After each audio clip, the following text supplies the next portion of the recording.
kenapa abang bisa sedetail mungkin mempelajari kitabnya kami, sedangkan abang bukan punya kitab sendiri. Nah, itu yang menjadi pertanyaan saya selama ini, yang itu. Iya. Halo, selamat malam.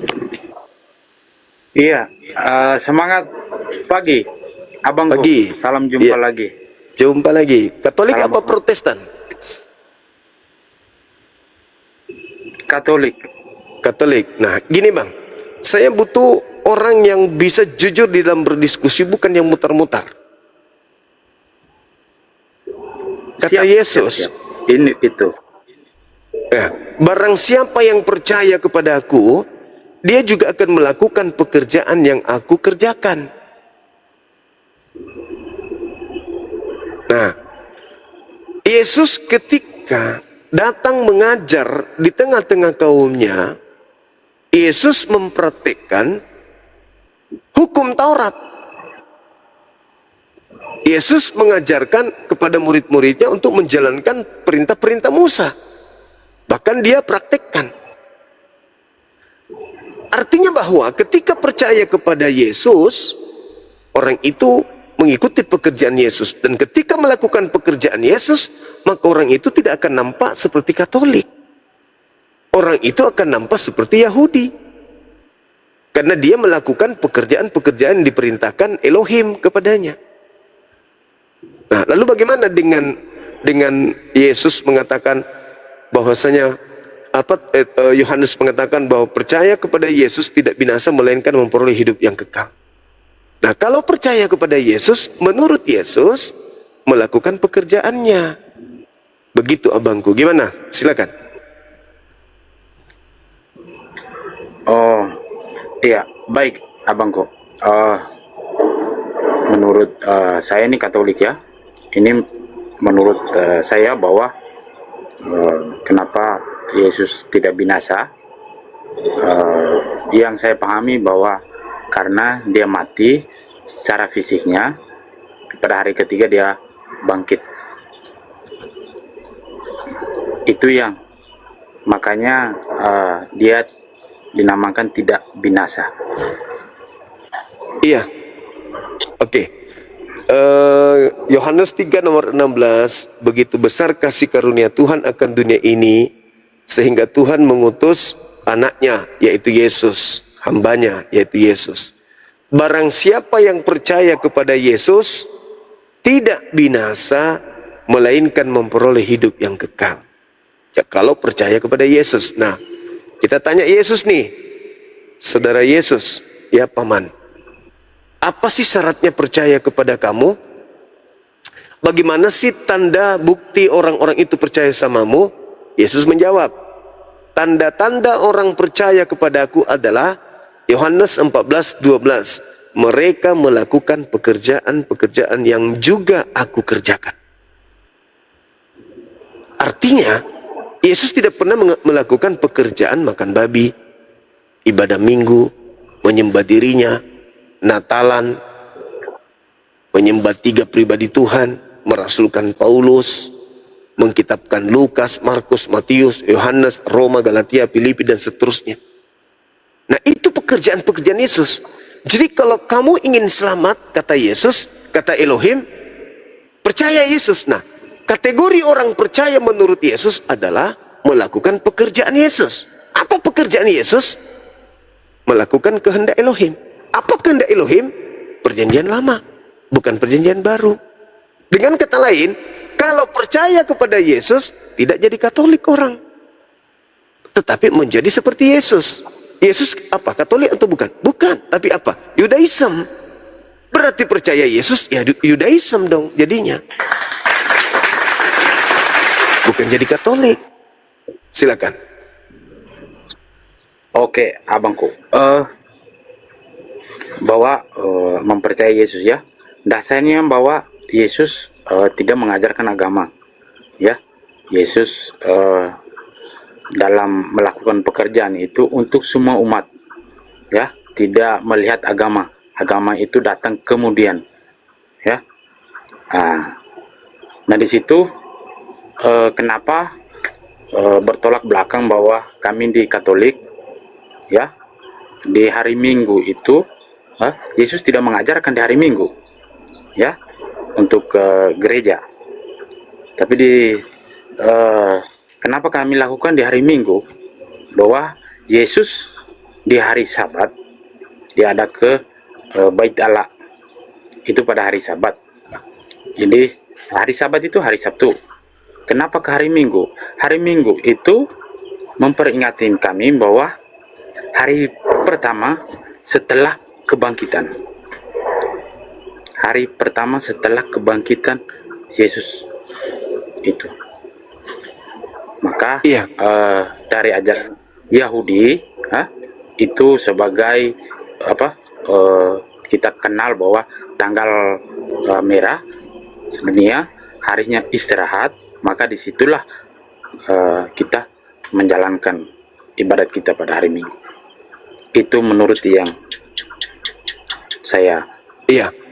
ketahui. Iya, maaf abangku, saya harus mengatakan bahwa kalau begitu Katolik sibuk sendiri.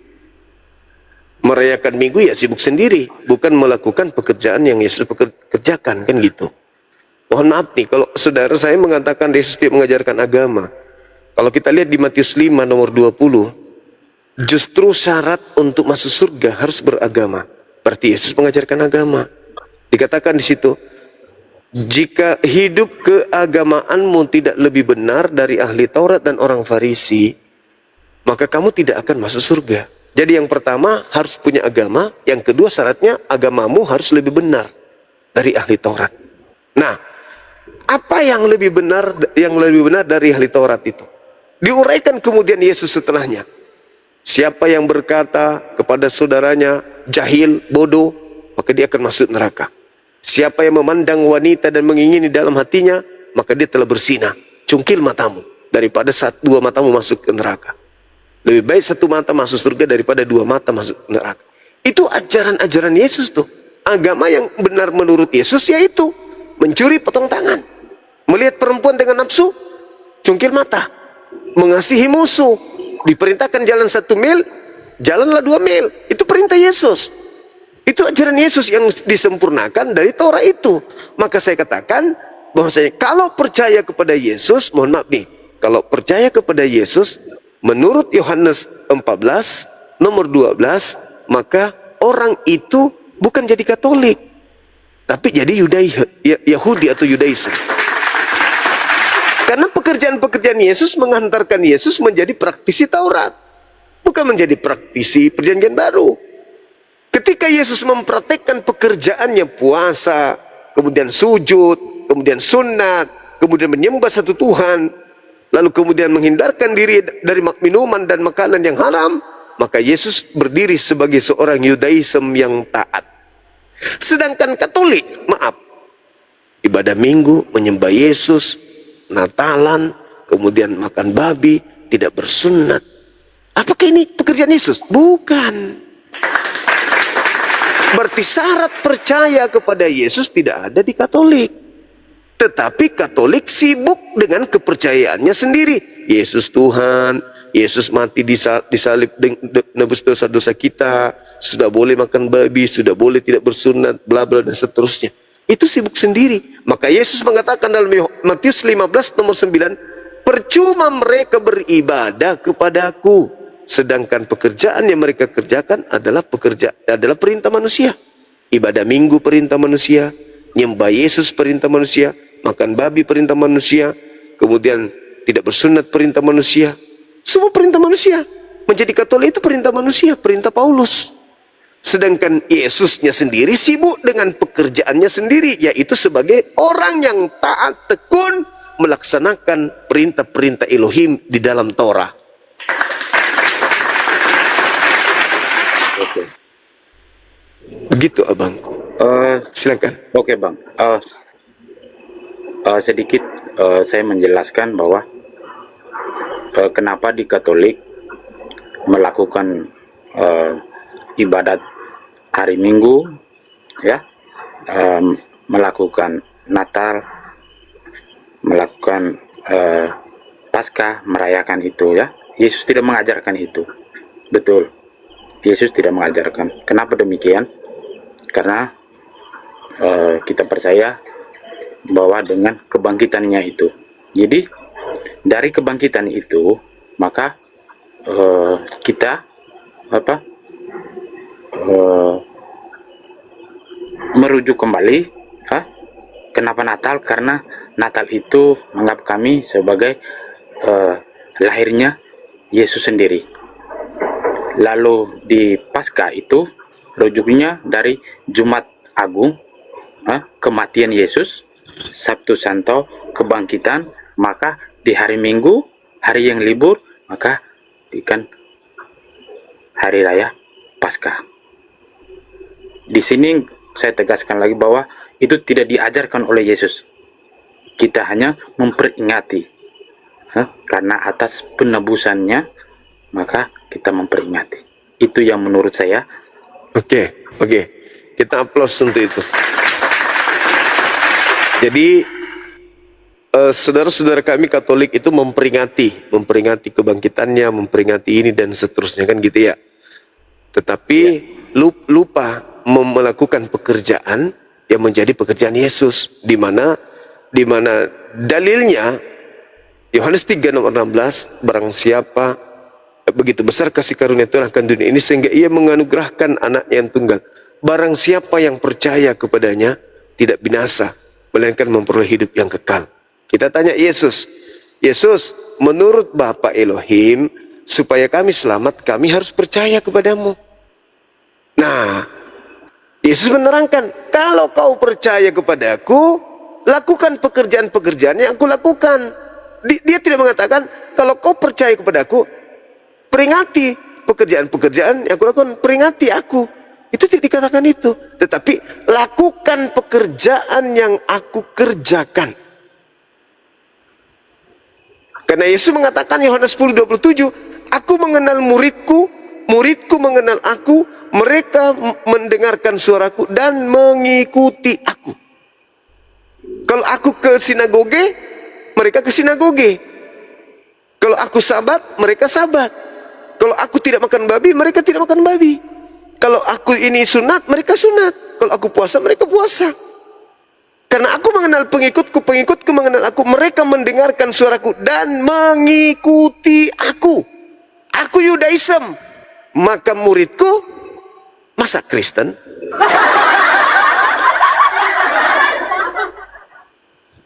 Mereka mengikuti aku.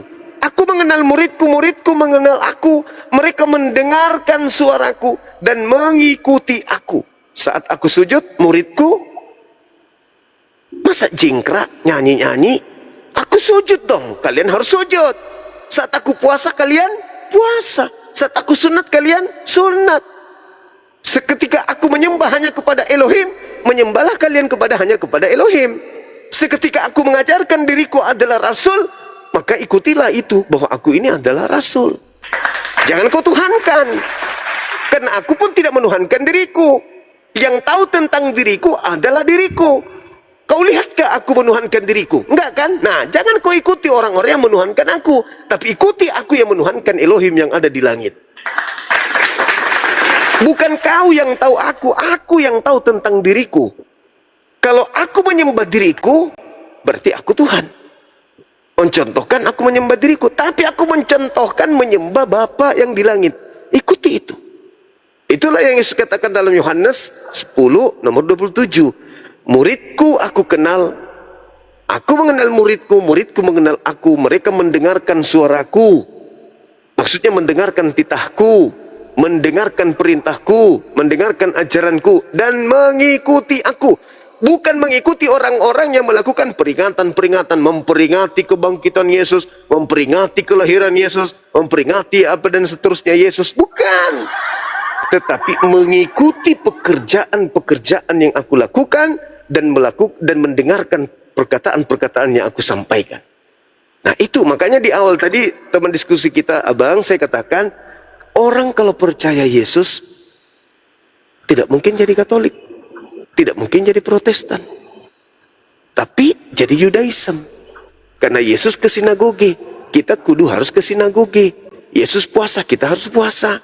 Makanya Yesus mengatakan, aku diutus hanya kepada domba yang sesat dari Bani Israel. Karena kita nggak bisa melakukan praktek Torah, karena kita bukan Bani Israel. Makanya Yesus hanya untuk Bani Israel. Maka cakupan-cakupan penyampaian Yesus dalam penginjilan itu hanya mencakup untuk muridnya Bani Israel. Sedangkan kita ini, saya contoh, saya percaya Yesus Nabi Rasul, tapi pola hidup saya bukan mengikuti dia, tapi mengikuti Nabi Muhammad. Kristen juga begitu. Orang Kristen Katolik percaya Yesus itu adalah utusan Tuhan, tetapi yang mereka ikuti adalah Paulus. Bukan mengikuti Yesus, tetapi mengikuti Paulus. Tapi percaya ke Yesus. Cuman pekerjaannya ya mengikuti pekerjaan yang Paulus ajarkan, bukannya Yesus ajarkan. Makanya Yesus mengatakan dalam Matius 15:9, percuma mereka beribadah kepadaku, sedangkan yang mereka lakukan adalah perintah manusia. Menyembah Yesus perintah siapa? Elohim, bukan. Yesus, bukan. Tapi Paulus, Roma 10 nomor 9 nomor 10. Barang siapa yang berkata dengan mulutnya bahwa Yesus adalah Tuhan, maka dia akan memperoleh hidup yang kekal. Kata Paulus, hari Minggu, apakah ajaran Elohim? Bukan. Ajaran Yesus? Bukan juga. Tapi ajaran Paulus. Kolose 2 nomor 16. Jangan lagi kau mau diatur tentang hari raya, hari Sabat. Jangan. Kau boleh ibadah hari apa saja. Paulus yang ngajar. Haramnya babi. Apakah Yesus yang mengatakan makan babi? Bukan. Elohim? Bukan. Tapi Paulus. Dia yang mengatakan dalam 1 Korintus 12 dikatakan bahwa segala sesuatu halal bagiku. Kolose 2 nomor 9. Kolose 2 nomor 16. Jangan lagi kau mau diatur tentang haram halalnya makanan. Semuanya halal. Tidak boleh lagi kau diatur. Nah, apakah kemudian Yesus yang mengajarkan untuk jangan bersunat? Bukan. Elohim mungkin? Bukan juga. Tapi siapa? Paulus, Galatia 5 nomor 2. Barang siapa yang menyunatkan nonotnya, maka Yesus Kristus tidak berguna baginya. Berarti Yesus ketika berkata, percuma mereka beribadah kepadaku, sementara perintah yang dilakukan, pekerjaan yang dilakukan adalah perintah manusia. Kenalah kepada Katolik, kenalah kepada Kristen seluruhnya. Seperti itu saudaraku. Jadi ketika kita ingin memperoleh hidup yang kekal, maka kita harus percaya kepada Yesus. Islam percaya enggak kepada Yesus? Percaya. Apa kata Yesus? Di dalam Yohanes 5 nomor 36. Ada kesaksianku yang lebih penting dari kesaksian Yohanes Pembaptis. Bahwa seluruh pekerjaan yang aku kerjakan, pekerjaan itulah yang aku kerjakan sekarang. Dan pekerjaan itu yang bersaksi bahwa aku adalah utusan Bapa. Umat Islam ada di situ. Dan umat Islam tidak goyah. Sekali utusan, utusan. Tidak ada tapinya. Kalau Katolik kan, dia utusan Bapa, tetapi dia juga adalah Bapa. Masalah di situ. Masalahnya di situ. Karena Yesus mengatakan dalam Yohanes 17 nomor 3. Hidup kekal itu adalah mereka mengenal engkau satu-satunya Tuhan yang benar. Kalau satu-satunya, jangan ditambahi 2. Apalagi 3. Dan mengenal Yesus, setelah kau satu-satunya, Yesus dikenal sebagai utusan. Jadi ada satu Tuhan, ada juga utusan. Satu Tuhan ini yaitu Elohim, mengutus utusannya yang mulia bernama Yesus. Jangan dikasih gerakan tambahan. Yesus adalah utusan sekaligus Bapa Elohim juga. Wah, parah. Itu jadi parah dia. Jadi keliru dari konsep Yesus. Saya kira begitu, Bang. Silakan. Ya, Bang, kembali lagi tadi Abang sudah mengatakan bahwa kalau mengikuti Yesus berarti mengikuti ajarannya ya. Bertentangan itu ketika Yesus pergi ke Bait Allah di sinagoge ya, di Bait Allah berdoa pada hari Sabtu, sedangkan kami Katolik ya pergi ke gereja pada hari Minggu. Ya, di sini bahwa kita Katolik pada umumnya bahwa sudah menyebar, jadi tidak mungkin juga pada hari Sabat kita harus ke sinagoge di Bait Allah. Nah, disinilah kita dirikan bangunan yang namanya gereja untuk menghimpun umat. Nah, dan kembali lagi seperti saya jelas lagi, kenapa tidak di hari Sabtu tapi hari Minggu, karena mengenal hari pertama setelah kebangkitan.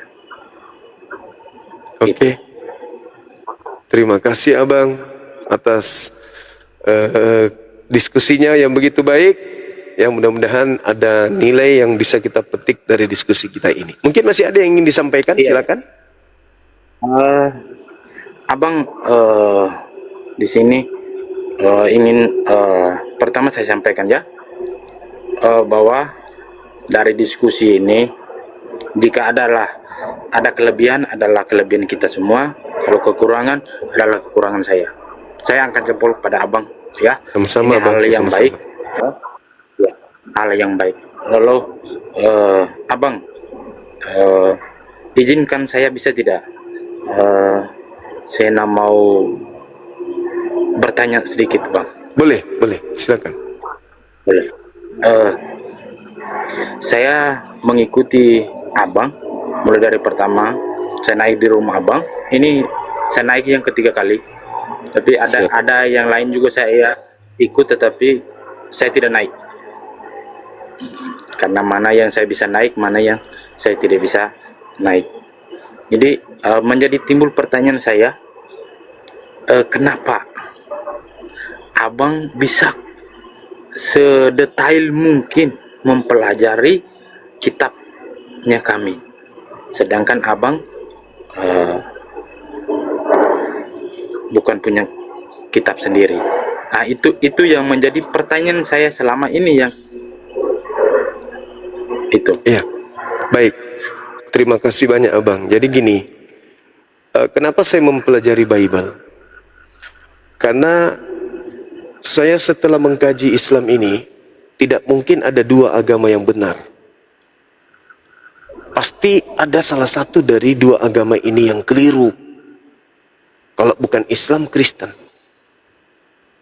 Begitu juga sebaliknya, kalau bukan Kristen, berarti Islam. Nah, setelah saya mengkaji, ternyata Islam inilah ajaran yang betul. Bukan berarti karena saya Islam, enggak. Memang murni karena saya mengkaji. Setelah saya tahu bahwasanya Islam yang paling benar, saya kemudian konsentrasi mengkaji Bible. Kalau Islam ini benar, berarti di Kristen ini tidak ada kebenaran. Atau kalau ada kebenaran, itu sudah tergantikan dengan kedatangan Islam. Begitu juga sebaliknya. Ketika saya intens kemudian belajar Bible, ketika saya menemukan kebenaran di sana, final, Islam tak perlu ada. Karena ternyata Kristen sudah betul. Untuk apa lagi ada Islam? Kristen sudah benar.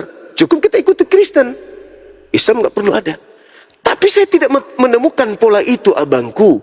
Yang saya temukan malah adalah orang Kristen acap kali bertentangan dengan isi Bible. Kenapa? Karena ternyata cakupan dari pengajaran-pengajaran yang ada di gereja itu lebih mengedepankan doktrin daripada mengutamakan Bible. Bible hanya dijadikan sebagai sumber untuk mengambil data-data yang dibutuhkan, bukan sebagai kajian utama di dalam mengkristenkan atau mengkatolikkan orang. Contoh, orang diajari Natalan, adakah di Bible? Tidak ada. Orang diajari menyembah Yesus, adakah di Bible? Nggak ada. Tidak ada yang dilakukan kemudian bersumber daripada Bible. Nah, lalu kenapa saya harus turun tangan? Karena saya kasih sayang terhadap saudara kami Kristen. Kok bisa gitu? Saya tahu kebenaran nih. Ada orang yang berjalan di pinggir jurang. Di mana manusiawi saya ketika orang itu saya tidak tolong dengan minimal saya teriak kepada dia. Saudara-saudara, jangan di situ, itu bahaya. Kamu jatuh, nanti kau jatuh di jurang. Orang itu mau mendengarkan, alhamdulillah. Tidak mendengarkan, kasihan.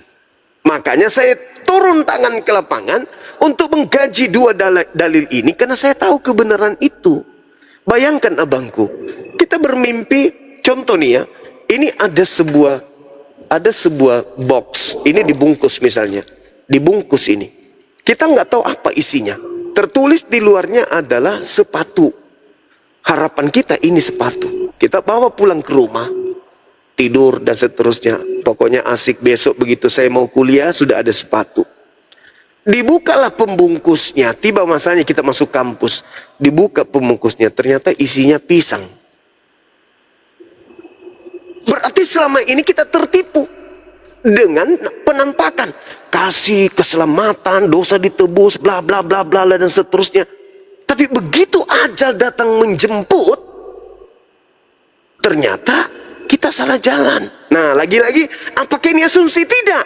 Bang Suma, tolong carikan saya data di dalam Bible yang mengatakan bahwa ada penyesalan ketika ternyata kita hanya berangan-angan. Saya temukan data itu, Bang. Di dalam Al-Quran dikatakan begini. Wa idza husyiran nasu kanu lahum a'da wa kanu bi ibadatihim kafirin. Apa kata Quran? Apa yang mereka sembah, kata Allah. Allah Subhanahu wa taala berfirman, apa yang mereka sembah selain daripada aku, kelak nanti di hari kiamat akan menjadi musuh mereka. Dan pemujaan-pemujaan yang mereka lakukan ketika hidup di bumi akan ditolak oleh dia yang mereka sembah selain daripada aku. Saya ulang. Apa yang orang lain di luar Islam sembah selain daripada aku akan menjadi musuhnya nanti di hari kiamat. Nah, saya cari, Bang. Saya cari di Bible. Saya temukan dalil itu. Di mana? Matius 7, 22, 23. Apa katanya? Kata Yesus, pada hari terakhir nanti, hari kiamat, banyak orang berseru kepadaku, Tuhan, Tuhan, Tuhan, bukankah kami ketika di dunia bernubuat pakai namamu, bermujizat pakai namamu, mengusir setan pakai namamu? Pada hari itulah nanti aku akan berterus terang kepada mereka, enyahlah daripada aku. Aku tidak mengenal kalian, kalian semua adalah pembuat kejahatan. Subhanallah. Berarti Al-Quran ketika mengatakan pada hari kiamat nanti, mereka yang menyembah selain daripada menyembah aku, apa yang mereka sembah akan menjadi musuhnya. Saya kembali ke Bible, kutemukan itu, Bang. Setelah saya menemukan Yesus mengusir orang yang memanggil dia Tuhan, bermujizat pakai namanya, saya kembali lagi ke Quran nih. Saya balik ke Quran, saya selidiki. Apakah Allah itu, apa alasannya Yesus mengusir orang-orang ini? Kenapa Yesus mengatakan mereka pembuat kejahatan padahal sudah pada level tinggi? Bernubuat, mengusir setan, bermujizat pakai nama Yesus. Oh, kurang apa lagi imannya? Tapi kenapa Yesus mengusir? Ternyata saya cari ke Al-Quran. Kelihatannya ada di Al-Quran alasannya. Aku balik. Kutemukanlah dalam Al-Quran surah Al-Ma'idah. Ayat 116-117. Nabi Isa di situ disidang, dihakimi oleh pencipta langit dan bumi. Apa katanya? Wa isqalallahu ya Isa bin Maryam a'anta qulta linnas. Allah berfirman kepada Nabi Isa alaihi salam yang lahir tanpa ayah mengajarkan Injil di tengah-tengah kaumnya Bani Israel. Wahai Isa, apakah engkau yang mengajarkan manusia-manusia ini menuhankan dirimu selain menuhankan aku? Apa kata Nabi Isa? Qala subhanaka ma yakunu li an aqula ma laysa li bihaqqa. Maha suci engkau ya Allah, aku tidak pernah mengajarkan apa yang bukan hakku untuk aku katakan dan aku sampaikan. Ma qultu lahum illa ma amartani bi an ya'budullah rabbi wa rabbakum. Aku hanya mengajarkan Bani Israel, sembahlah Allah, Tuhanku dan Tuhanmu. Nah, setelah saya temukan dalil itu, saya kembali ke Bible. Ada enggak Bible pernah mengajarkan ini? Yesus pernah mengajarkan ini? Rupa-rupanya Yesus pernah mengajarkan, abangku. Yohanes 12:49-50. Aku berkata-kata bukan dari diriku sendiri. Saya merinding menemukan data itu. Melainkan apa yang aku katakan adalah apa yang diperintahkan Bapa untuk aku katakan dan aku sampaikan. Ma qultu lahum illa ma amartani bi ani abudullah. Saya hanya mengajarkan kepada mereka, sembahlah Allah. Wahai Maria, jangan kau sentuh aku, tapi pergilah kepada saudara-saudaraku, katakan kepada mereka, aku akan pergi kepada Tuhanku dan Tuhanmu. Subhanallah. Saya temukan data sinkronisasi antara Quran yang datang belakangan dengan Bible, di mana Nabi Muhammad tidak pernah belajar Bible. Tapi kok bisa sinkron gitu loh? Kenapa bisa sinkron? Nah, lalu saya kaji, kok ada orang yang memanggil Yesus Tuhan, bernubuat, mengusir setan, tapi kok diusir Yesus? Dan itu pasti Kristen. Hindu nggak mungkin menyembah Yesus. Buddha, Islam, ateis nggak mungkin mengusir setan dalam nama, itu pasti Kristen. Saya carilah data-data ini. Apakah Yesus pernah mengatakan ada orang yang akan menggunakan namanya untuk menyesatkan banyak orang, sehingga orang banyak ini ketika bertemu dengan Yesus yang asli, mereka kecewa, diusir? Ternyata Yesus betul, abangku. Ketika di Bukit Zaitun duduk, murid-muridnya datang. Lalu dia, murid-murid bertanya, "Wahai guru, tolong jujur kepada kami. Bocorkan rahasianya. Apa tanda kedatanganmu? Dan apa tanda berakhirnya dunia ini?" Yesus mengatakan apa? Sebelum menjawab tanda berakhirnya, dia jawab dulu, "Waspadalah kalian, agar kalian jangan disesatkan. Sebab akan datang banyak penyesat memakai namaku, subhanallah. Dan mereka akan menyesatkan banyak orang." Jadi apabila engkau bertemu, ada orang berkata ada Yesus, ada Mesias di sini, ada Mesias di sana, jangan kau percaya. Sebab Mesias palsu, Kristus palsu akan datang, melakukan banyak mujizat, tanda-tanda yang dahsyat, kekuatan-kekuatan, sekiranya mungkin menyesatkan banyak orang. Camkanlah, aku telah mengatakannya kepadamu terlebih dahulu. Sampai Yesus mengulang, camkanlah, aku telah mengatakannya kepadamu. Camkan, kata Yesus.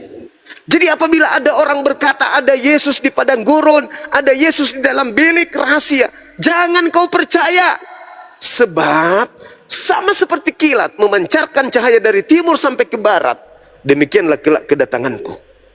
Jadi kalau ada yang mengatakan, aku ketemu dengan Yesus di padang gurun, aku bertemu dengan Yesus jangan aku percaya, itu bukan aku.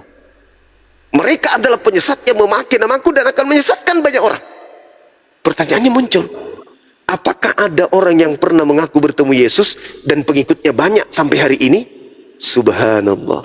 Ternyata dialah yang menyebut Yesus dan mengusir setan pakai nama Yesus, bermujizat pakai nama Yesus. Lalu Yesus mengatakan, maaf, aku tidak mengenal engkau. Pertanyaannya muncul, ketika mereka melakukan mujizat, mengusir setan, memakai nama Yesus, lalu orang itu sembuh, setannya pergi, tetapi Yesus mengatakan, aku tidak mengenal kalian.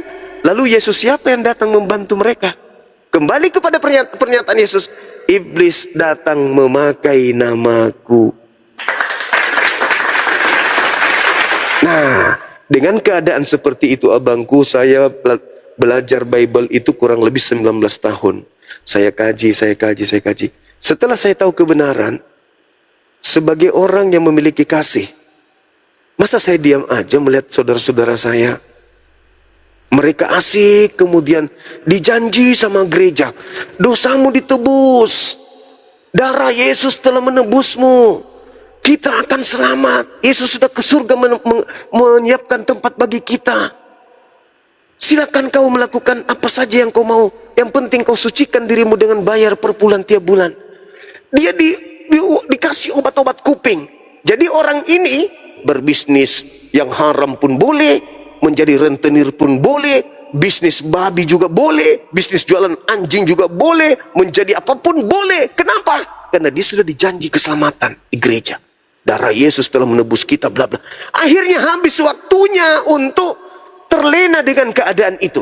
Pendeta pun dienakkan tiap bulan jadi pengumpul perpuluhan. Jadi dua-duanya saling menguntungkan, dua-duanya saling membodohi.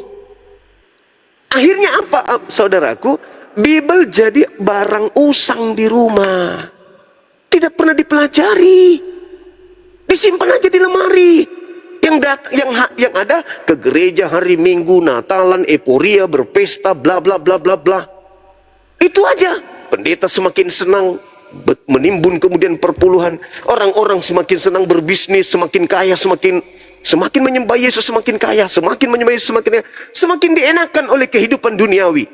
Tiba masa ajal datang,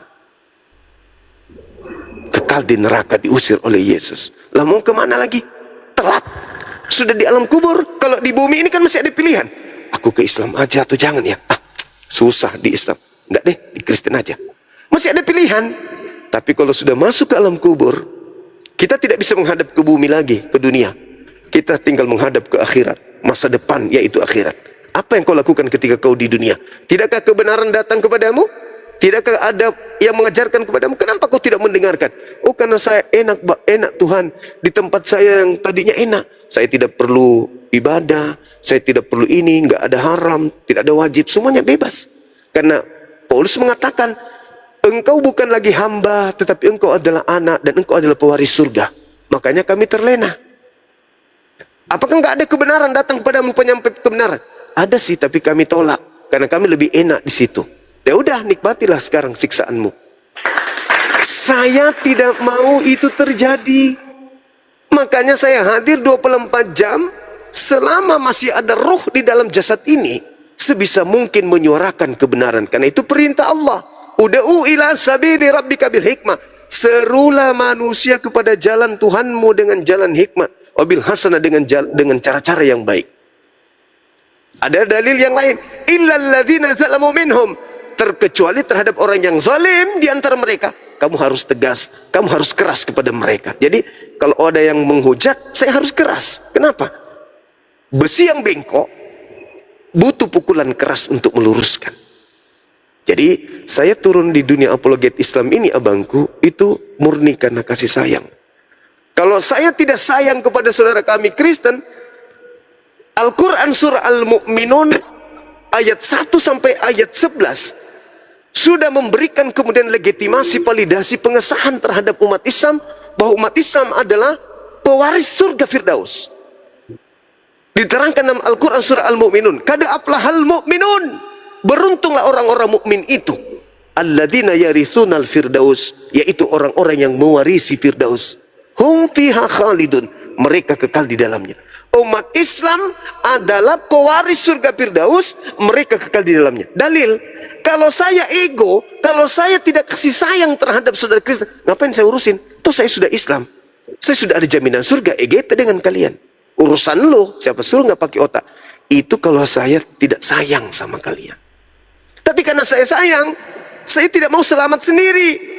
Saya menyampaikan, saya serukan. Mau diterima alhamdulillah, tidak diterima astagfirullah.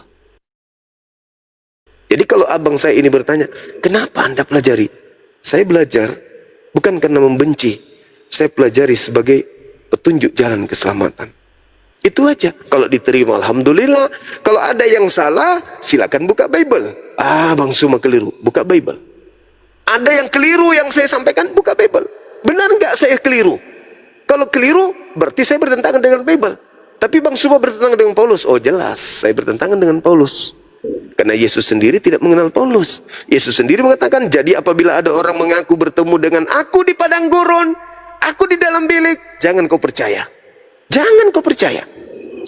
Artinya, nasihat Yesus itu, Bang, ketika dia mengatakan, apabila ada orang berkata bertemu dengan aku di padang gurun, di bilik, jangan kau percaya. Itu nasihat Yesus kepada Bani Israel.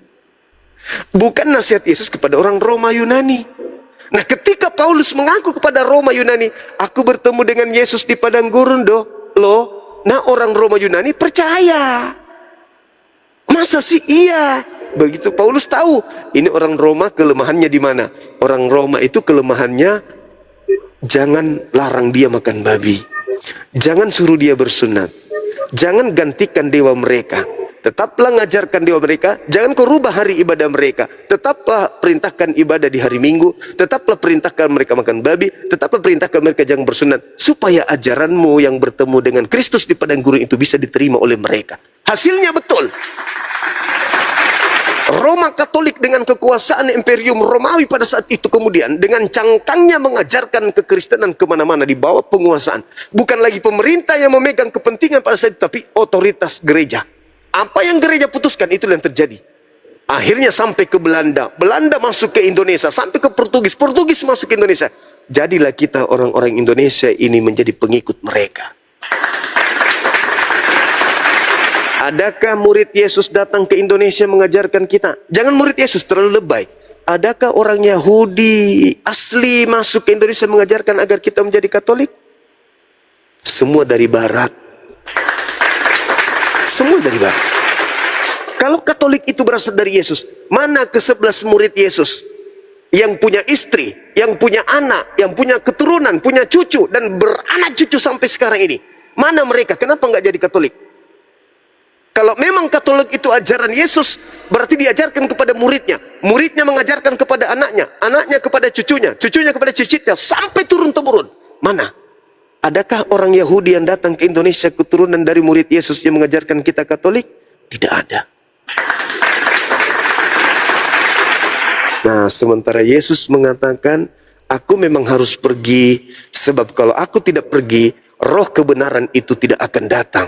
Roh kebenaran di dalam bahasa Aramaik disebut dengan sebutan roh Hamed. Roh Hamed. Di dalam Al-Quran, ismuhu Ahmad. Nabi Isa berkata, wa iz qala Isa bin Maryam, ya bani Israel, inni rasulullahi ilaikum musaddiqan lima baina yadayhi minat Torah wa mubasysyiran bi rasuli yati min ba'di ismuhu Ahmad. Nabi Isa berkata, wahai Bani Israel, aku ini Rasul Tuhanmu untuk kalian, yang memberitakan tentang Torah yang telah datang kepadamu, dan memberitakan akan datangnya seorang Nabi yang bernama Ahmad. Yohanes 16, nomor 7 sampai nomor 15. Aku memang harus pergi, sebab kalau aku tidak pergi, roh Hamed itu tidak akan datang. Dan kalau roh Hamed datang, dia akan memuliakan aku. Sekarang cari di Al-Quran, adakah di dalam Al-Quran menghina Yesus? Di Al-Quran ketika Bible mengatakan Yesus lahir di palungan, lahir di kandang binatang, Al-Quran malah mengatakan Nabi Isa lahir di bawah pohon kurma yang asri, yang indah, yang sejuk, yang udaranya segar, bukan di kandang binatang. Memuliakan. Ketika di Bible mengatakan Yesus diludahin, ditampar, diseret, ditonjok, ditelanjangin, digantung, ditobak, dibunuh, dikutuk, Al-Quran membantai itu semua. Tidak mungkin. Dia adalah manusia suci, terkemuka di dunia dan di akhirat. Kami menyebutnya alaihi salam, Paulus menyebutnya terkutuk, kami menyebutnya alaihi salam, atasnya keselamatan. Ketika roh Hamed datang, roh kebenaran itu datang, dia akan memuliakan aku. Maka roh kebenaran itu ada di dalam diri kami, umat Islam. Karena kami tidak percaya Yesus dikutuk. Kami percaya Yesus dimuliakan. Wabaran biwalidati. Aku kemudian diterangkan dalam Al-Quran, beliau berbakti kepada kedua orang tuanya, beliau dimuliakan di mana saja beliau berada. Sedangkan kalau di Kristen, dikutuk, ditampar. Cobalah abang lah, nggak usah Yesus, abang lah di depan umum diludahin, bang, ditampar. Ini maling ayam saja kita tidak tega. Ini nabi loh, nabi diperlakukan seperti itu. Sedangkan di dalam Islam tak ada. Dari sejak dia dikandung sampai dia diangkat ke langit dengan kemuliaan, itu tidak tersentuh sedikit pun hinaan terhadap dirinya. Nah, kata Yesus, ketika ia datang dia akan memuliakan aku. Di mana roh Hamed, roh kebenaran itu? Nabi Isa mengatakan ismuhu Ahmad, roh Hamed. Sama, Ibrani Arab sama, menyebut nama beliau bahwa dia akan datang, yaitu roh kebenaran, roh Hamed. Nabi Muhammad datang membawa kebenaran. Apa kebenarannya? Memuliakan Yesus. Makanya kami berjuang. Yesus tidak disalib, tapi orang Kristen mati-matian. Oh enggak, Yesus itu disalib. Yesus disalib, Yesus ditampar. Loh, kami mengatakan enggak loh. Tapi kami malah dikatakan salah. Mereka yang kemudian berkongkok-kongkok Yesus mati untuk dosa kita. Padahal kalau kita punya dosa di hadapan Tuhan, tinggal datang. Tuhan, ampuni dosaku ya. Aku sungguh-sungguh bertobat. Terhapus gak? Ya terhapus. Kenapa harus ada yang jadi tumbal? Kenapa harus ada anak orang yang harus mati? Membantah dalil dan melawan logika sehat. Oleh karena itulah saudaraku, saya turun tangan, turun mengambil bagian di misi bagaimana menyelamatkan anak keturunan Adam. Bukan karena kebencian. Kalau benci ngapain saya sibuk? Mending saya ngurus anak-anak saya, kerjaan saya banyak. Tapi karena saya sayang, karena kenapa? Kalau masuk neraka itu kekal di sana, gak ada habisnya. Gak ada habisnya. Innal ladina kafaru min ahlil kitabi wal musyrikina fi nari jahannam khalidina fiha abada. Orang kafir itu masuk neraka kekal di dalam. Apa enggak hancur hati saya? Ada masa, ada waktu, ada usia, ada kesempatan, ada ilmu. kenapa saya nggak gunakan untuk minimal saya menyeru kepada mereka. Mereka mendengarkan, alhamdulillah, saya selamatkan satu jiwa, sama halnya saya menyelamatkan jutaan keturunannya. Saya membiarkan satu jiwa mati dalam keadaan di luar Islam, berarti saya membiarkan jutaan anak-anak manusia masuk ke dalam neraka. Saya merasa zalim. Saya tahu kebenaran, saya tidak sampaikan. Nah, minimal saya menyuruh. Itu alasannya abangku, mudah-mudahan bisa diterima. Silakan.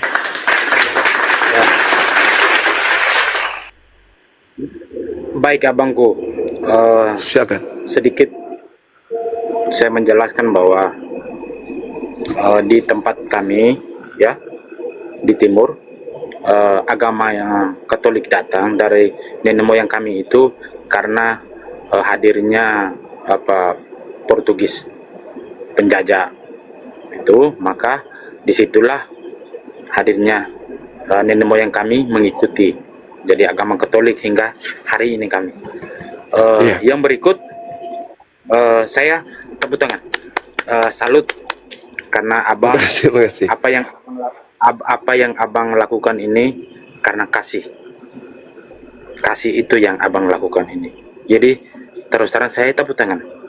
Lalu Terima kasih, Bang. Terima yang kasih. berikut lagi saya jempol abang karena yang abang lakukan ini adalah mencari kebenaran, ya, mencari kebenaran, dicocok antara kitab kami dengan kitabnya abang. Artinya bisa saya simpulkan bahwa jika dalam pencari kebenaran itu mendapat kitabnya kami itu lebih betul, pasti abang sudah mualaf pindah ke kami, karena itu kitabnya kami itu yang abang pelajari bahwa itu tidak mengikuti ajaran Yesus, maka abang disinilah menjelaskannya. Saya jempol ya bang. Dari hal itu abang menjelaskan tadi ada perbedaan ya, sangat mencolok kan abang mempelajari ya 19 tahun. Nah di sini ada timbul pertanyaan saya bang. Iya. Dari dua kitab yang abang pelajari itu, kitab Bible dengan itu Al-Quran, abang dari dua kitab itu mana yang lebih dulu keluar bang? Oke, baik. Jadi ketika kita berbicara mengenai historis, sejarah, kitab suci, Al-Quran ada di abad abad ke-7. Sedangkan Bible itu ada jauh sebelum Al-Quran. Nah, akan tetapi kedatangan Al-Quran itu salah satu tujuannya adalah untuk meluruskan ajaran para nabi yang sudah dibengkokkan. Itu. Jadi Nabi Muhammad seorang diri di kalangan bangsa Quraisy yang jahil, yang beringas, tidak ada nabi yang membantu beliau. Sama seperti Musa ada Nabi Harun, sama seperti Yesus ada Yahya Pembaptis, Yohanes Pembaptis. Nabi Muhammad benar-benar sendiri hidup di tengah-tengah bangsa yang benar-benar jahiliyah, barbar. Dan Nabi Muhammad tidak hidup di zaman modern. Belum ada kemudian orang-orang pada masa itu yang terpelajar dalam segi kitab. Tidak ada yang mempelajari Taurat, tidak ada yang mempelajari Injil. Bahkan sekedar mempelajari surah-surah Paulus itu nggak ada. Mempelajari 4 kitab kanonik itu nggak ada. Nabi Muhammad menerima wahyu, ilham dari Tuhan pencipta langit dan bumi. Lalu ilham itu disampaikan kepada para sahabat, dihafalkan. Entah itu benar, entah itu salah isinya. Silakan saman yang menilai. Aku hanya menerima dari pencipta langit dan bumi. Silakan Anda telah, silakan Anda uji, silakan Anda kemudian periksa. Adakah yang keliru dari apa yang kusampaikan? Sampailah Al-Quran itu sampai ke kita. Kenapa Al-Quran dipertahankan kemudian original teksnya bang? sebagai tantangan untuk manusia. Mana tahu di tahun 2000 sekian ada orang pintar, mana tahu di tahun 3000 ada orang cerdas, ada orang yang hebat, ada orang yang mendapatkan ilmu yang sakti kali sehingga dia bisa membatalkan kebenaran Al-Quran. Maka Al-Quran siap untuk diuji kapan saja. Silakan dunia membuka mata, ambil Al-Quran, kaji Quran, ada nggak kesalahan di dalamnya. Itulah kenapa kemudian Al-Quran mempertahankan aslinya. Sedangkan kalau Bible, hari ini saya pegang Bible, bagaimana saya bisa tahu kalau ini betul sesuai dengan aslinya? Sedangkan ketika saya berdialog dengan orang-orang Kristen, maaf, yang namanya kitab suci abangku, itu firman Tuhan bukan? Ya, yang namanya perkataan Tuhan tidak mungkin statusnya bodoh dan manusia pintar. Tidak mungkin Tuhan lebih bodoh daripada manusia. Jadi Al-Quran itu siap dikaji sepintar apapun manusia. Maka Al-Quran derajatnya masih di atas kepala. Sehebat apapun manusia untuk menemukan kajian-kajian, temuan-temuan ilmiah, Al-Quran tetap di atas. Bahkan temuan hari ini, begitu dibuka, ternyata di Al-Quran sudah ada lebih dulu. Kenapa bisa demikian? Karena Quran ini bukan perkataan Nabi Muhammad. Al-Quran ini perkataan yang maha mengetahui yang berfirman. Jadi perkataannya jauh lebih tinggi derajatnya dari perkataan manusia. Bagaimana dengan Bible? Coba kita lihat setiap hari ketika kita berdiskusi. Orang Kristen lebih pintar dari Bible-nya. Bible-nya mengatakan percaya kepada Yesus adalah melakukan pekerjaan-pekerjaan yang Yesus kerjakan. Tapi orang Kristen mengatakan bukan begitu. Yang dimaksud percaya kepada Yesus adalah bla bla bla bla bla bla. Lebih pintar daripada Bible. Berarti Bible ini dengan kata lain direndahkan oleh pemeluknya itu sendiri. Saya ketika berdialog dengan pendeta, dengan pastor, terkadang yang ngajarin Bible itu mohon maaf saya. Tetapi kalau dia berbicara tanpa Bible, mulutnya itu kayak mesin ketik peninggalan Belanda di tahun 3 bang. Tok, tok, tok, tok, tok, tok, tok, tok, tok, tok. Begitu saya tanya, apa dalilnya? Langsung diam. Artinya apa? Ternyata dia lebih pintar daripada Bible. Berarti dengan kata lain dia telah menjatuhkan derajat Bible itu sebagai perkataan manusia biasa 2000 tahun lalu yang tidak ngerti apa-apa, yang mana dia lebih tahu, lebih pintar daripada penulis-penulisnya. Itu yang pertama. Yang kedua, firman Tuhan itu bang, tidak mungkin bisa dikoreksi oleh manusia. Ya kan? Firman Tuhan tidak mungkin direvisi manusia. Tidak mungkin. Masakan manusia lebih pintar dari Tuhan? Ah Tuhan, kau berfirman di tahun itu, sekarang nggak zaman lagi. Aku koreksi ya, aku perbaiki ya. Itulah bukti bahwa Al-Quran tak ada mampu mengoreksinya. Tak ada yang mampu kemudian merevisinya. Bukti bahwa Tuhan masih ilmunya di atas daripada manusia. Tapi kalau ada kitab yang setiap saat direvisi, dikoreksi, direvisi, dikoreksi, berarti mungkin pada saat Tuhannya berfirman, Tuhannya lagi tidur. Dia tidak tahu bahwa di tahun sekian hambaku akan lebih pintar daripada Bibelku. Maka dia butuh untuk memperbaiki, mengoreksi, merevisi dan seterusnya. Itulah bukti bahwa kitab itu firman Tuhan atau bukan. Karena Tuhan tidak mungkin salah. Tuhan tidak mungkin lalap. Tuhan berfirman, jangan begini. Di tahun itu, cocok. Begitu 1000 tahun ke depan, firmannya sudah nggak laku. Ditinggal zaman, makanya harus dirubah. Jangan makan babi, dirubah, ditambah sedikit. Babi hutan. Jangan makan babi hutan, karena itu haram bagimu. Ditambahi kata hutannya. Artinya bahwa penerjemah lebih pintar dari Tuhan. Kalau bagi saya yang berakal, yang telah menguji Al-Quran, tidak mungkin manusia lebih pintar dari Tuhan. Maka kalau dikatakan firman Tuhan, maka suci dari revisi manusia, suci dari koreksi manusia. Saya kira begitu, Bang.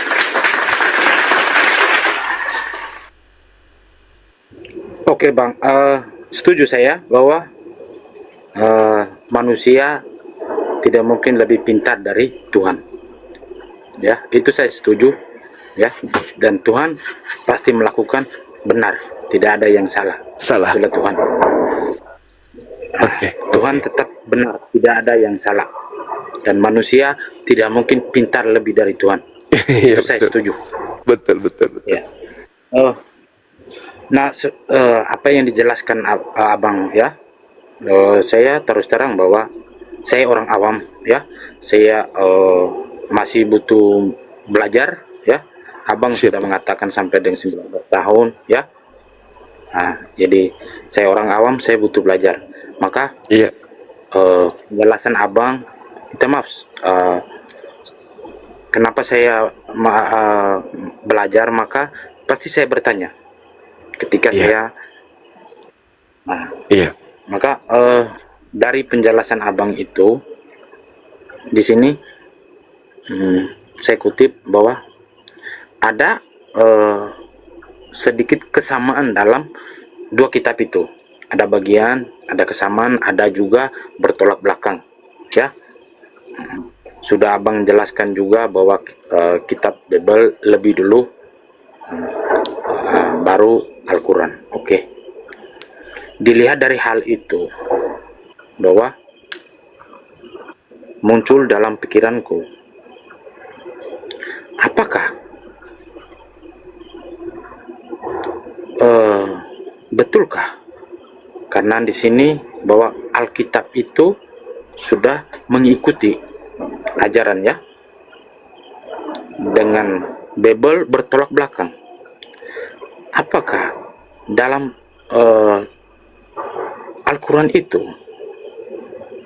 tidak mengutip, ya? Minta maaf abang, ya, saya tidak tahu, maka saya tanya, ya, apakah karena Bible itu keluar lebih dulu, Al-Quran itu hadir, tapi mengutip dari isi Bible yang hanya ambil pada intinya saja. Hanya ambil pada intinya saja. Maka di situ mungkin dilihat hanya, oh itu yang lebih benar. Itu. Karena seperti yang abang jelaskan, ya, tadi bahwa kitab itu di Nabi Muhammad, ya, itu kuasa Tuhan alam semesta yang memberikannya, ya. Sedangkan di sini sekiranya bisa menguatkan saya bahwa itu betul alam semesta yang memberikan, itu seperti apa, Bang? Itu dua pertanyaan saya, bahwa satu, apakah tidak mengutip dari isi Bible ke Al-Quran, mengutip hal yang penting aja, karena ada kesamaan. Di sana mengajarkan juga tentang hukum Taurat Musa. Ada kesamaan, ya, Musa sama. Jadi apakah ada kutipan? Itu pertamanya itu. Yang kedua, di Nabi Muhammad, seperti abang sampaikan tadi, dia mendapatkan itu, ya, kitab Al-Quran itu dari alam semesta, ya. Artinya bahwa Tuhan sendiri, ya, membagikan itu, dia menyebarkan itu. Apakah abang bisa menguatkan saya, ya, memperkuat saya bahwa betul bahwa itu adalah dari alam semesta yang beri langsung kepada Nabi Muhammad itu? Oke. Ya, karena dari ketidaktahuan saya, saya mau.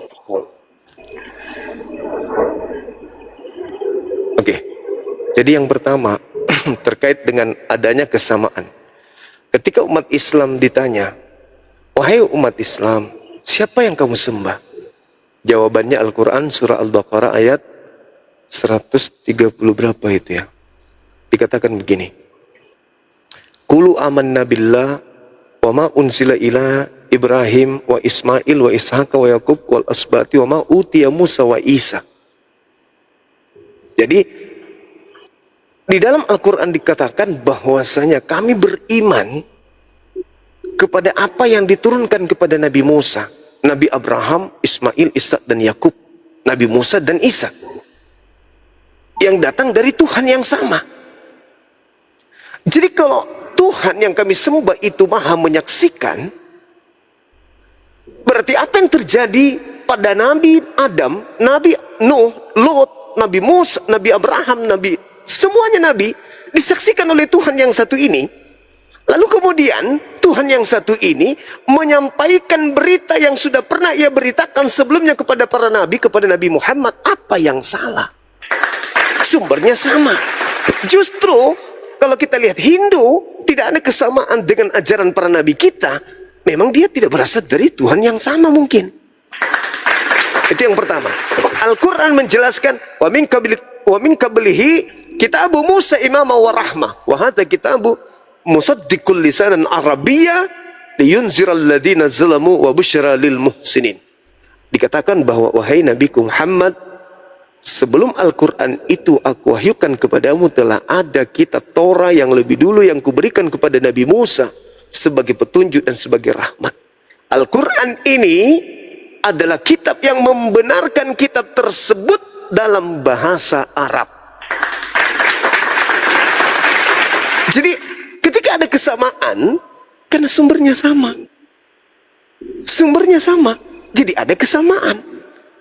Jadi tidak mungkin kemudian sumber sama, tidak ada kesamaan. Pasti ada sama. Nah sekarang muncul kecurigaan. Jangan-jangan Nabi Muhammad ini mempelajari Taurat, mempelajari Bible. Nabi Muhammad disebut adalah orang yang ummi, buta huruf. Beliau tidak bisa baca Torah. Beliau tidak bisa baca Injil. Beliau tidak tahu kitab Perjanjian Baru. Beliau tidak tahu sama sekali. Lalu bagaimana mungkin Nabi Muhammad yang hidup di zaman jahiliyah, yang tidak pernah baca Torah, tidak pernah baca Injil, bisa menyusun begitu sempurna tanpa koreksi lagi setelahnya? Oh ini keliru, ternyata begini. Oh ini keliru, ternyata begini. Dan bagaimana mungkin tidak ada pengabaran Nabi Muhammad melakukan penyelidikan? Bagaimana mungkin tidak ada Nabi Muhammad melakukan daftar pustaka, tinjau museum, mengumpulkan angket kesaksian-kesaksian orang? Bagaimana mungkin? Tersusun dengan rapi, tidak ada koreksi, tidak ada perbaikan. Masahibkul wama, apa dikatakan? In huwa illa wahyu yuha. Apa yang dikatakan oleh Nabi Muhammad itu bukan dari dirinya sendiri, melainkan apa yang dikatakannya adalah apa yang diwahyukan kepadanya. Jadi apa yang datang kepadanya itu yang disampaikan. Dia menyampaikan ini, ya itulah yang disampaikan. Nah, Nabi Muhammad tidak melakukan penyelidikan. Beda dengan Lukas, beda dengan Markus, dengan Matius, mengumpulkan kesaksian-kesaksian. Yohanes mengumpulkan kesaksian-kesaksian. Tapi Nabi Muhammad sama seperti Nabi Musa, Bung. Nabi Musa tidak melakukan penyelidikan. Nabi Musa bisa bercerita tentang Adam. Nabi Musa tidak melakukan penyelidikan. Nabi Musa bisa bercerita tentang Nabi Abraham. Begitu juga Nabi Muhammad. Jaraknya itu kurang lebih 700 tahun. Bagaimana mungkin Nabi Muhammad bisa mengetahui itu kalau bukan dari berita-berita gaib dari pencipta langit dan bumi?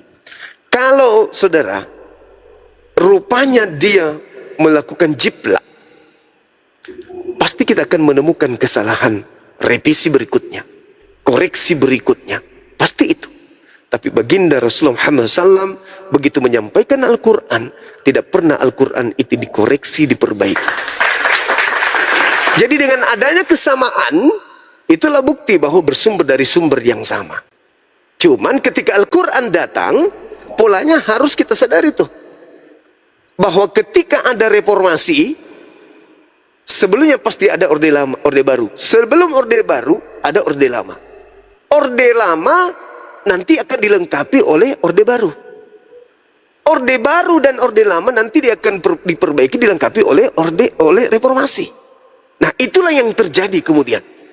Ketika ada motor keluar produk pertama, pasti produk kedua memperbaiki, produk ketiga memperbaiki, produk terakhir yang melengkapi. Sama dengan kehidupan kita sekarang ini. Dulu tidak ada HP, sekarang ada HP. Dulu motor manual, sekarang matic. Semua serba diperbaiki. Yang datang belakangan itulah yang menyempurnakan yang sebelumnya. Itulah Al-Quran. Itulah Al-Quran, Pak. Jadi simpulnya ada kesamaan karena Allah pencipta langit dan bumi yang mewahyukan Nabi Musa, mewahyukan kepada Nabi Isa, Yesus dalam hal ini, itu adalah Tuhan yang sama yang mewahyukannya kepada baginda Rasul Muhammad SAW. Lalu kemudian apa yang ditorehkan dalam Al-Quranul Karim, Nabi Muhammad tidak pernah melakukan jiplak-menjiplak terhadap kitab sebelumnya. Nabi Muhammad buta huruf, beliau tidak ngerti baca Torah, baca Injil, baca kitab-kitab Perjanjian Baru Nabi Muhammad. Dan tidak ada sejarahnya, baik itu dari Kristen, pembenci-pembenci Nabi Muhammad juga, atau siapapun itu, tidak ada mereka menemukan data di luar Islam yang mengatakan pada suatu hari Nabi Muhammad. Jaringan saya gangguan, ada suara saya enggak, teman-teman? Saya masih kedengaran enggak di sini? Suara dengar, suara saya dengar. Oke. Saya tiba-tiba jaringan saya down. Sabar. Iya Bang. Oke, ditunggu.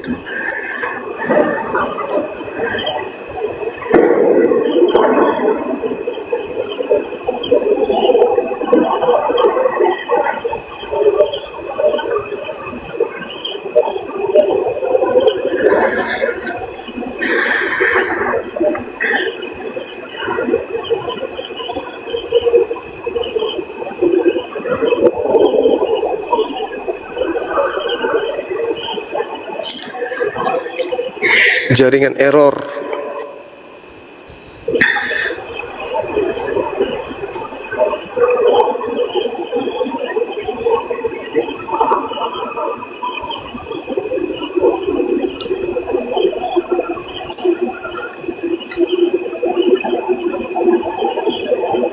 Oke, silakan bernarasi Bang. Saya cek sambil cek wifi. Suara saya Abang bisa dengar? Kedengaran. Kedengaran ya? Iya. Oke. Kedengaran Bang, kedengaran.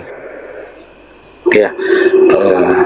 Apa yang sudah disampaikan Abang tadi ya, berkaitan dengan kitab ini, kembali saya tanya Abang, dalam kitab Al-Quran, Abang, macam mana kita bisa, ya, saya bisa mempelajari, sedangkan di dalamnya itu apa tulisannya pakai Arab begitu. Iya. Itu sederhana Bang. Ada metode mempelajarinya memang.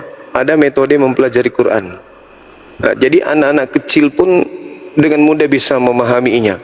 Apalagi orang seukuran kita, dewasa seperti kita, itu lebih mudah lagi. Yang penting ada keinginan untuk belajar. Ada metode baca Quran dengan cepat. Yang penting kita serius ingin belajar. Pasti bisa. Namanya ini metode Iqra. Iqra 1, Iqra 2, itu bisa. Dengan mudah kita pelajari. Dan Al-Quran tidak menutup diri untuk dipelajari memang. Al-Quran membuka diri untuk dipelajari. Makanya di masjid itu pakai toa untuk mengajak orang, ayo kaji Quran. Bukan ditutup-tutupi, tapi malah dibuka untuk siapapun. Karena Al-Quran itu diwahyukan untuk rahmatan lil alamin, untuk semua manusia. Litubayyina linnas. Bukan hanya kepada satu orang saja atau satu kaum saja, tapi untuk seluruh umat manusia Al-Quran itu diwahyukan. Begitu Bang. Maksud saya Bang, yang sesederhana mungkin bisa diterjemahkan dalam bahasa Indonesia supaya mudah langsung dibaca, mudah langsung dimengerti. Karena kalau untuk ada yang lengkap dengan terjemahannya, sudah ada. Jadi tinggal beli Al-Quran lengkap dengan terjemahannya. Al-Quran terjemah namanya. Itu bisa. Jadi sudah itu ada namanya Al-Quran terjemah. Terjemahan, betul.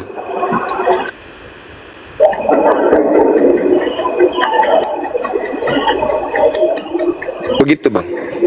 Silakan, ada di Gramedia kayaknya. Iya, di Gramedia itu ada dijual, di toko-toko buku itu biasanya ada.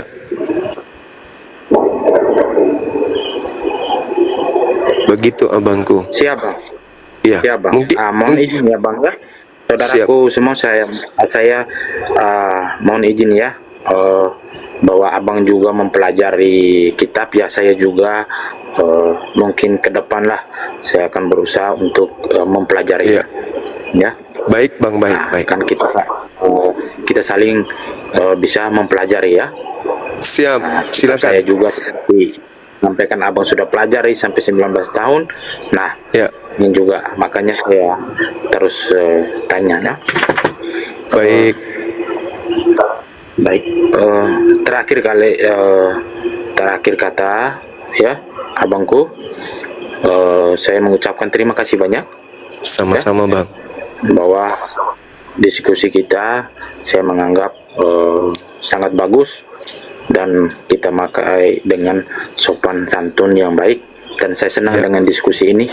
Puas saya Ya, sama, Bang, sama. itu. Oke, Baik, baik. terima kasih.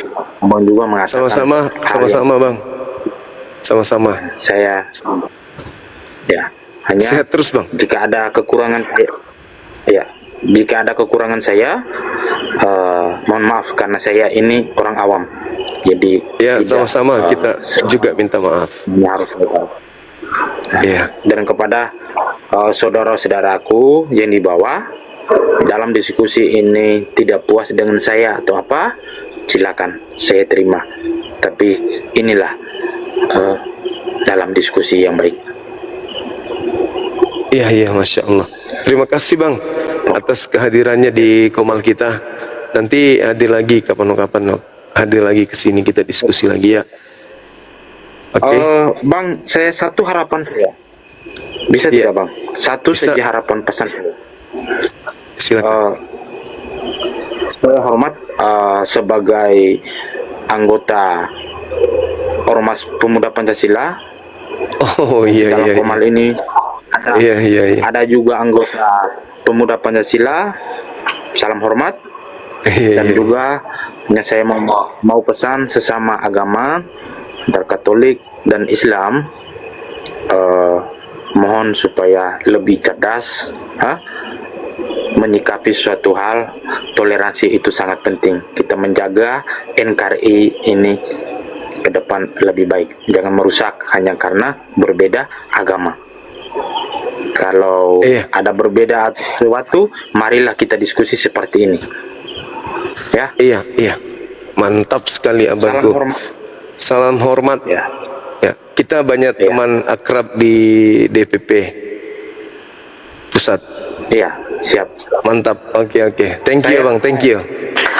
Oke, saya anggota Pemuda Pancasila Malaysia. Oh, siap, siap, Abang. Thank you, Bang. Thank you. Oke. Ya, ya, Oke. ya. Makasih juga, Abang. Oke, Abang. Makasih. Makasih. Thank you, Bang. Thank you.